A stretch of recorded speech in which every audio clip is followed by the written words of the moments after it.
A mindfulness of death verse. Perhaps one will die while still in the womb. Perhaps one will die at the time of one's birth. Perhaps one will die at the height of one's strength.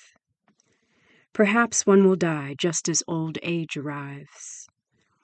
This may also be compared to when a fruit ripens, and through many causes and conditions proceeds then to fall.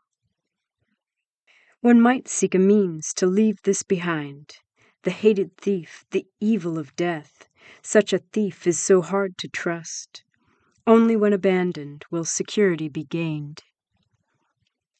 Even supposing one's a man of great wisdom, with unsurpassed powers of awesome virtue, who's become free of the past and the future, still in the present, none can escape it. Nor may one cleverly and politely decline. There's no point in requesting to be set free, nor is there some place from which to fend it off, and thus thereby be able to avoid it. Nor is it the case through observance of precepts, or by practice of vigor one then might be freed. The thief of death is devoid of pity. When it comes, there's no place to avoid it. Story. The Buddha questions monks on mindfulness of death. This point is illustrated by an instance when the Buddha was explaining for the bhikshus the meaning of the reflection on death.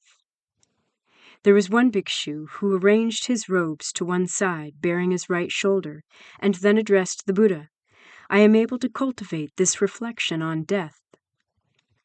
The Buddha asked, "How then does one cultivate it?" The bhikshu replied, "I cherish no hope to live beyond another 7 years." The Buddha declared, "You are negligent in your practice of the reflection on death."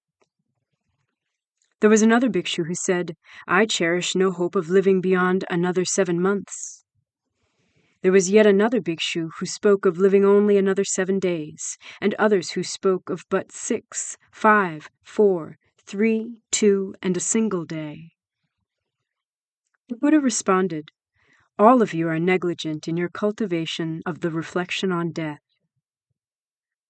Then there was one who spoke of the period from dawn to mealtime, and another who spoke of the space of a meal.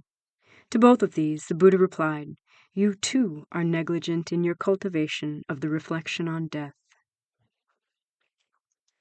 Then one more bhikshu arranged his robes to bear the right shoulder and addressed the Buddha, "When I exhale, I cherish no hope of being able to inhale again.